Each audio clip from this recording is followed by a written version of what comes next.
रामनवमीचा उत्साह आज देशभरामध्ये पाहायला मिळतो आणि नागपुरात सुद्धा मोठा उत्साह आपल्याला पाहायला मिळतो। आपण आता सध्या पश्चिम नागपूर मधील रामनगरच्या राम मंदिरामध्ये आहो आणि या ठिकाणी सकाळपासूनच भक्तांची भगवान श्रीरामाच्या दर्शनाकरिता रांग लागल्याचं चित्र आपल्याला पाहायला मिळते आहे। आणि एकंदर या ठिकाणी जर आपण परिस्थिती बघितली तर भगवान श्रीरामाचे दर्शन घेऊन आपला दिवस जो आहे तो साजरा करण्याचा प्रयत्न नागरिकांकडून होताना दिसतो आहे।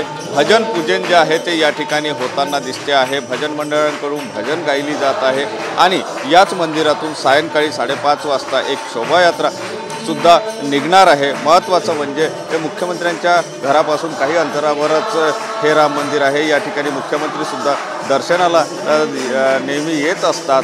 संध्याकाळी असलेल्या शोभायात्रेला मुख्यमंत्र्यांची हजेरी या ठिकाणी लागणार आहे। केंद्रीय मंत्री नितीन गडकरी सुद्धा या ठिकाणी जे आहेत ते शोभायात्रेमध्ये हजेरी लावणार आहे। आणि एकंदर जर आपण बघितलं तर नागपूर शहरामध्ये संपूर्ण राममय असं वातावरण झाल्याचं चित्र आपल्याला पाहायला मिळते। भजन पूजन होत आहे, सगळीकडे भगव्या पताका ज्या आहे त्या लहरताना दिसते आहे। राममय असं वातावरण नागपूर शहरामध्ये झाल्याचं पाहायला मिळते।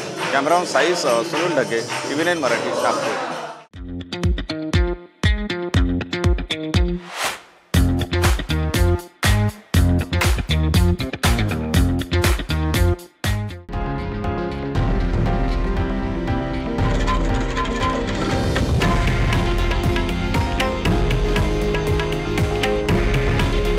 हे आहे देशातील नंबर 1 न्यूज नेटवर्क आणि आपण पाहत आहात TV9 मराठी। काळजी तुमची, हित महाराष्ट्राचं।